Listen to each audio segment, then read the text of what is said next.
Yeah.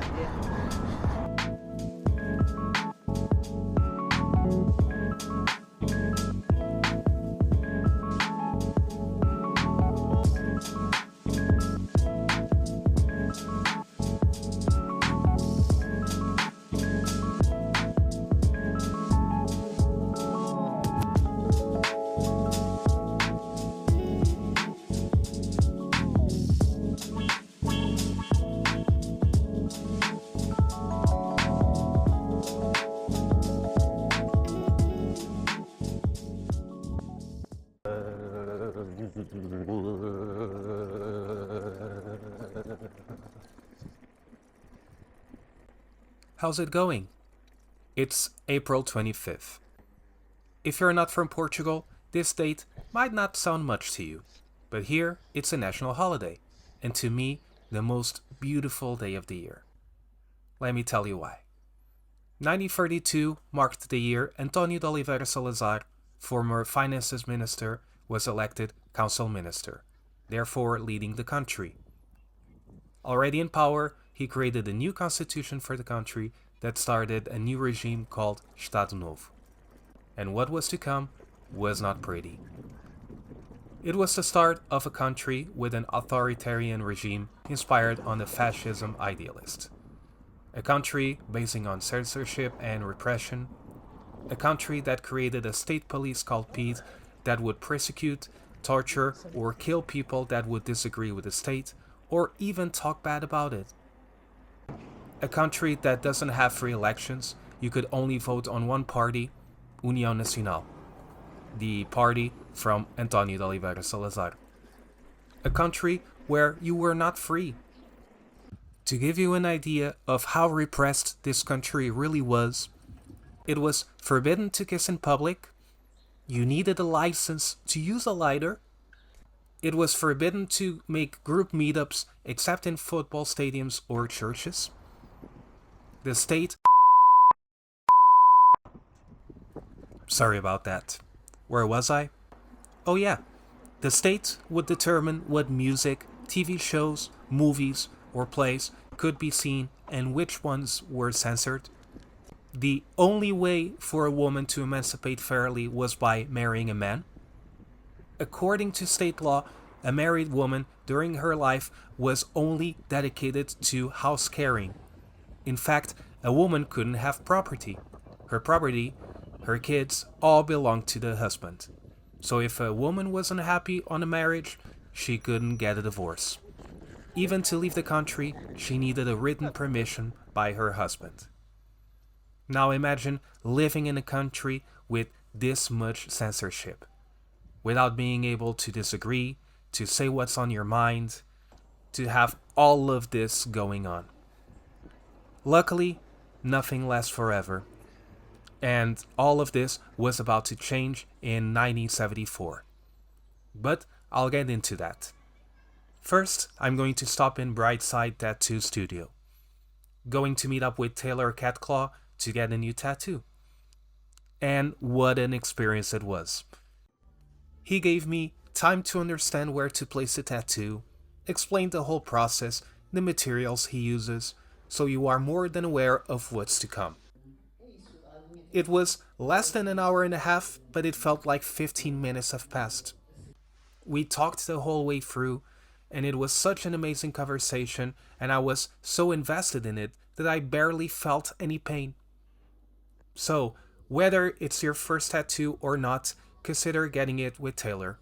It will be such an amazing experience. And here's my tattoo. I got a carnation. What do you think? Drop a comment and show Taylor some love.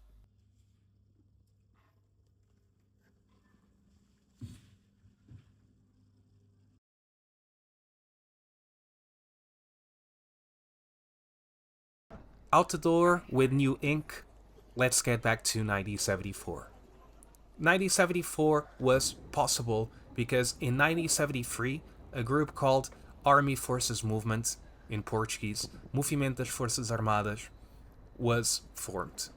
A group of army men that have been in Portuguese war with African colonies, And the point of this group was to plan the end of this period of tyranny in April 25th, 1974.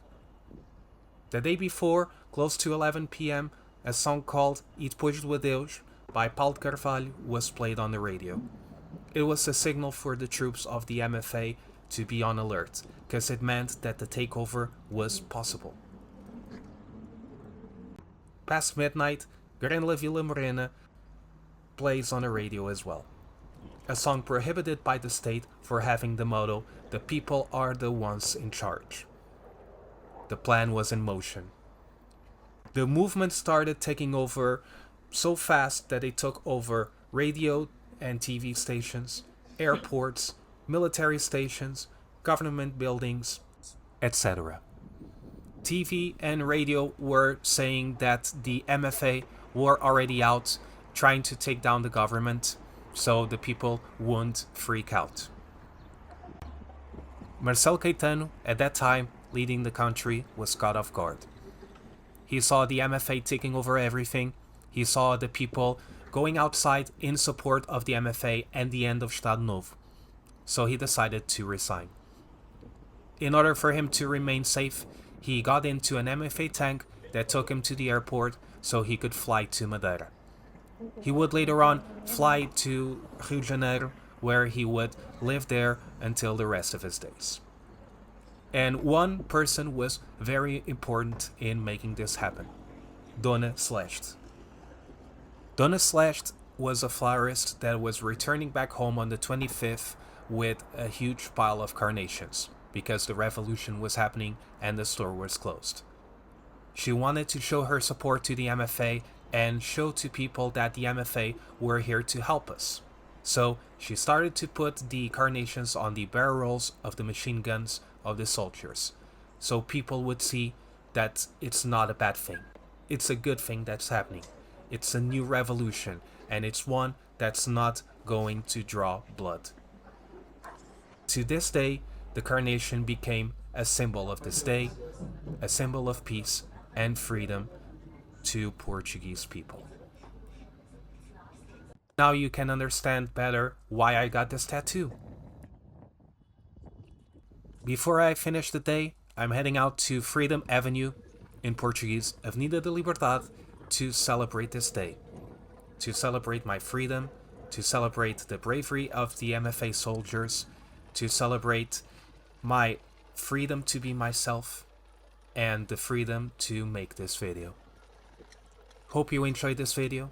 If you did, don't forget to like, comment, and subscribe. See you soon, and until then, here's A História que Dia Vais Contar, by Pedro Dionísio.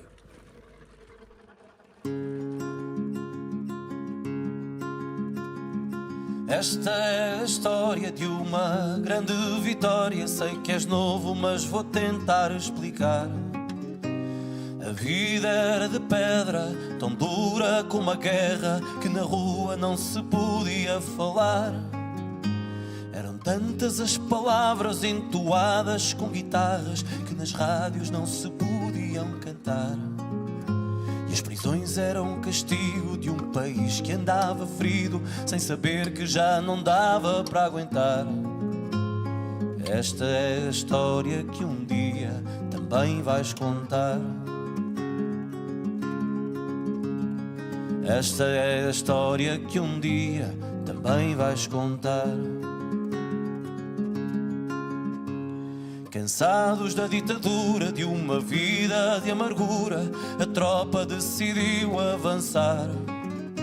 Mas os carros de combate que partiam para o ataque só tinham muito amor para disparar.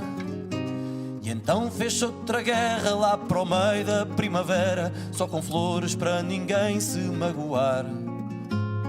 Esta é a história que um dia também vais contar. Esta é a história de um povo que lutou sem sangrar. E a dura ditadura que já estava tão madura caiu logo sem ninguém para amparar. E o povo que andava triste então gritou de mão em riste: somos livres, ninguém nos pode parar. E a festa veio para a rua, prolongou-se até que a lua pudesse com o povo celebrar. Esta é a história que um dia também vais contar. Esta é a história de um povo que lutou sem sangrar. Esta é a história que um dia também vais contar. Esta é a história de um povo que lutou a cantar. E se algum dia alguém te perguntar como era a vida naquele tempo e lugar, podes dizer que era como ter asas e não poder voar. Podes dizer que era como ter asas e não poder voar.